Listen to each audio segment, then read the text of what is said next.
Hey there! You probably heard it by now, but this season of WoW is probably the best we've ever had when it comes to how balanced specs are, how quick you can get good gear, and how fun the dungeons in the raid is. But we aren't here to talk about that, but rather what you should play, or what should the easiest way to get into Mythic Plus and raids is. Obviously, you can just play what you enjoy, but we all know if that was the case, you wouldn't be here.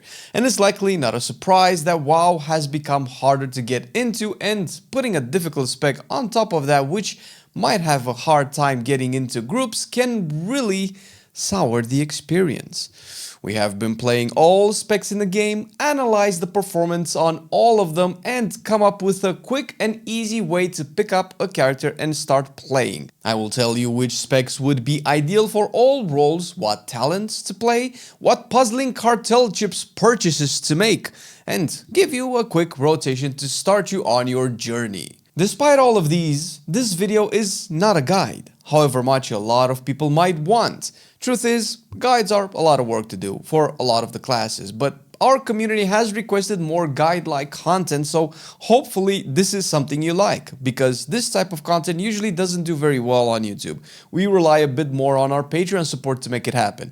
So if you do enjoy it and maybe want to see more of it for other specs as well, consider becoming a Patreon member. On top of having a louder voice in our community, you will gain access to a bunch more stuff that is Patreon exclusive, like early releases of our player profile, custom wallpapers, bloopers, and more. Link is down in the description, and thanks, appreciate it.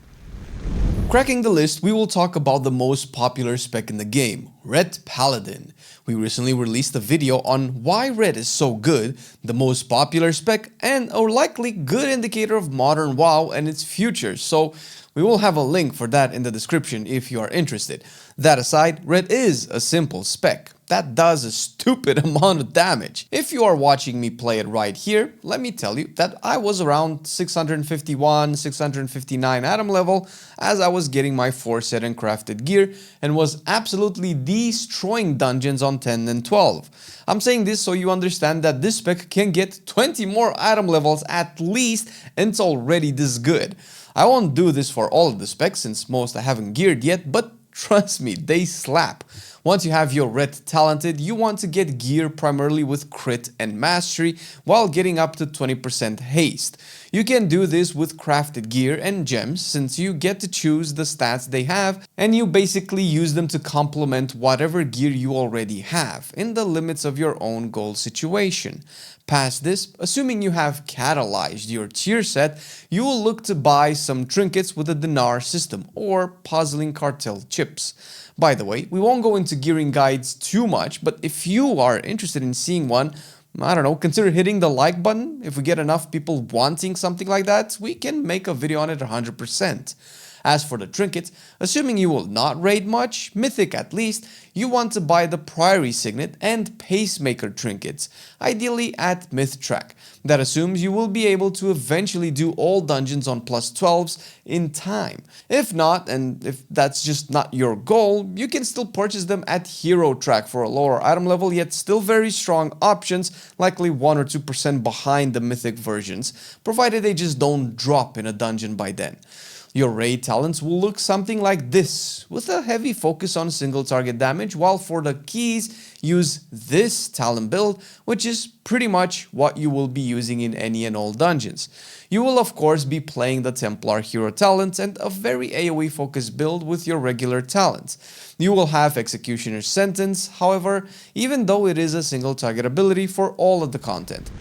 That's mostly because its AoE counterpart is tuned too low to be worth it. The added single target damage you will do can be of great benefit on dungeon bosses and very dangerous lieutenants. Now, as far as the rotation goes, you need to understand that you will have a lot of procs that happen randomly. There are best ways to spend them, but that would be a bit more advanced for what we want to show here, so it's better to just use those procs whenever they become available until you get the hang of the rotation. That includes your Tearset procs to make your spenders free for 4 seconds, your Hammer of Light procs when they are free, your Divine Storm when they are also free, and Blade of Justice when it gets reset. Outside of that, you build and spend Holy Power normally until you get your cooldowns. Because you have your cooldowns every 30 seconds, with this build you are most of the time inside your cooldown windows. So I will tell you what that rotation is. Whether you start combat or are already deep in, your first priority is to get to 4 to 5 Holy Power by using Blade of Justice and Judgment. Once you are there, pop Divine Hammer, followed by Execution Sentence, Wake of Ashes, Hammer of Light, and Divine Toll, after which you keep on spending Holy Power with Divine Storm in AoE and Final Verdict in single target. And that's it. Don't forget, you have a plethora of utility that you can use to help your party and make sure they invite you back again, from a Combat Resurrect to Blessings and Freedoms and big heals. Save your party, be the Warrior of the Light. If you fancy a ranged DPS, then we recommend Beast Mastery. It's just as simple as Ret, almost as strong, and as a bonus comes with a Bloodlust effect in Primal Rage, in place of the Combat Resurrect that Retribution brings. For gearing, you want to focus on Haste and Crit as your best stats, ideally from crafted gear if you can afford it. Your best trinkets will be the same as for Ret, which is Signet of the Priory and Improvised Seaphorium Pacemaker. Obviously, you can farm the dungeons respectively, but can also get them from the Dinar vendor. But do keep in mind, to get them at max Atom level, you need to also clear all 12s in time. Not impossible for sure, but likely going to take some time. There are a few talent builds, but the simplest one to get into would be this one right here for raiding, for going multi-shot and AoE completely. So watch out if there are ads in your raid encounter. While for Mythic Plus and general AoE, you can use this one right here, both playing the Pack Leader hero talent. Sorry hunters that wanted to be Dark Rangers. Those can indeed be played, but wouldn't recommend them to start with since they are weaker, hence you would have to know what you are doing. As for all of the builds, you can copy and import the links from the description below. Last but not least, the rotation is fairly simple and just follows a straight priority.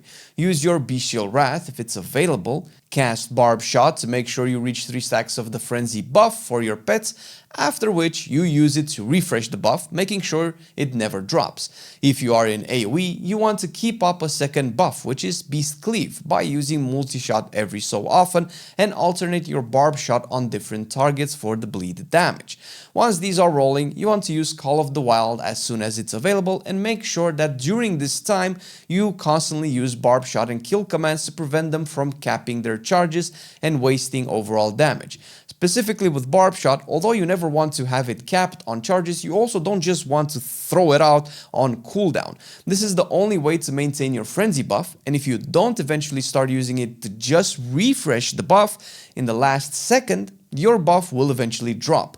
Past this, as a filler ability, use Cobra Shot if nothing else is available. Still a simple spec, but this time also actually meta, Balanced Druid is our next recommendation. We do want to mention that although this one is one of the strongest DPS specs in the game, it takes time to get your damage out and rolling, and when you start out in small and easy dungeons, mobs will likely die before you can do significant damage. If your tank pulls very conservatively, you will also do little damage since you scale higher the more enemies there are. So if your DPS is shit, know that it might not be your fault. Past that, you are a god, so let's see what you need to get first. As for gear and general stats, Haste and Mastery are your best bets, no matter what, with Mastery taking the lead as the better of the two. Your best trinkets this time will come from the raid, and don't worry, you don't have to raid if you don't want to, since you can buy these from the Dinar vendor at Hero Track. The ones you will be after will be House of Cards and Mug's Moxie Jug, with an honorable mention going to Signet of the Priory. Your talent build for raids will be this one, focused on the Keeper of the Grove hero talents. You will still play the same spec, only throw in some Force of Nature out there. If anything, this is closer to the natural way of playing balance, since in Mythic Plus you will use this build that uses Elun's Chosen as the hero talents, focus heavily on lunar eclipses and pure AoE bonanza. For the rotation with Keeper of the Grove, you want to fire 2 Wraths to get into your lunar eclipse. Use Moonfire and Sunfire on all targets while keeping in mind your trees also cast Moonfire, so no need to spam more than needed. Past that, press your Celestial Alignment cooldown, dump all your Astral Power with Star Surge in single target and Starfall in AoE, then use Convoke. Past this, you want to make sure you never cap Astral Power, so use your spenders properly and make sure you trigger Solar Eclipse in single target and Lunar Eclipse in AoE using their empowered builders accordingly. The Elune's Chosen rotation is simpler, albeit less intuitive, but the main idea will be the same. You use Wrath to get into your Lunar Eclipse, put up Moonfire and Sunfire on every enemy possible, use Fury of Elune, and then Celestial Alignment, after which you spend your Astral Power with Starfall in AoE and Star Surge in single target. Note that with the build I linked, you can never get into Solar Eclipse, even on single target, since that's how the hero talent makes you play. Also, when in AoE and dotting everything up, if the pool is large enough, you will cap Astral Power before popping your cooldowns. Make sure you don't. Now enough with all these DPS specs, let's check out the tank. For this video, we will recommend Prot Warrior as your choice. This is likely not the simplest tank to play, that would be Guardian Druid, but it is the easiest in a less intuitive sense. It does more damage than Bear, meaning you won't have aggro issues and needing to sort that out mid-combat, and trust me, aggro issues is a real problem this season. And is tankier than Bear, again, surviving would be easier. So with these two combined, we think Prot Warrior will be easier to play in the context of the current season. Now to start you off, on your gear you want Haste and Crit as your main stats, with your best trinkets being Pacemaker and one of the two based on what you want out of them. Ringing Ritual Mod is the tanky version, which we would also recommend, but you can get the Tome of Light's Devotion for more DPS. Your raid talent build will be this one right here, with a slight focus on single target execute as a source of damage, while the Mythic Plus talents are these, focused a tad more on defensives to get you going. Either one of the two will be playing the Colossus hero talent for some incredible damage output as a tank. As for the rotation, the nature of the spec has you play as a DPS a lot of the time, since you have a lot of offensive cooldowns that are indirectly defensives as well. You will always start combat with Charge and Ravager as you close in. Make sure you have Avatar used, Taunt, and Shield Block before you actually start taking damage. A lot of these can be cast at the same time, by the way. Use Demoralizing Shout once combat happens, Demolish from your Colossus, Shield Charge, and after it's a game of using as many Shield Slams as possible by having them reset with Revenge and Thunderclap. You never want to use Revenge in a situation where you have low rage, since you risk not having enough rage for shield block and ignore pain, leading you to eventually die. Last but not least, completing the circle, a healer as well in Resto Shaman. Healing this expansion is not easy, by the way, no matter what healer you play. However, Shaman is one of the simpler ones to get into, with fewer intricate combos and synergies to get our fat HPS out. Also, probably the second best healer in the game, arguably. The ideal stats on your gear you want to go for are crit and versatility, with the best trinkets being Mr. Pick-Me-Up and Blazicon's Wax. Just as before, you can get these from the Dinar vendor if you wish, unless you are willing to farm them in the Raid and Darkflame Cleft respectively. Your Raid talents will look something like this, playing Totemic of course, while your Dungeon talents will be similar with a few exceptions. Totemic revolves around your Surging Totem, which replaces your Healing Rain on your bars in case you were scared you lost it. Managing it is of course important, and here you play with your Totem relocation cooldowns.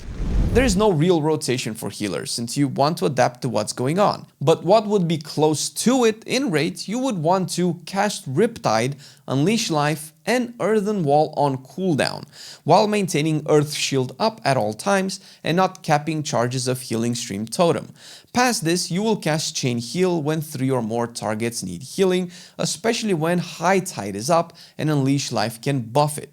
Use Downpour whenever you have allies in your Healing Rain, and fill in with Healing Wave and Healing Surge if only one person needs to be topped. In dungeons, you will have most of the same conditions. Keep Riptide on cooldown, don't cap on Healing Stream Totem, cast Chain Heal with High Tide, use Surging Totem with the Healing Rain build in on your allies, and Downpour when they need some AoE healing.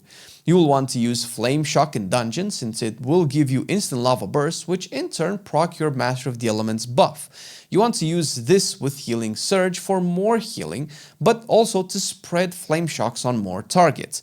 Instead of Unleash Life, you will have Undulation here that will buff your next Healing Surge, since that's how you want to consume it. Obviously, for Undulation, you will occasionally use Healing Wave and Healing Surges to build those stacks up. Don't let the Earth Shield drop and you are good to go. If by any chance you chose Red as your spec to go for, check out our video on why Red is so great despite being so simple. Hopefully giving you more reason to play it, but also understand its greatness.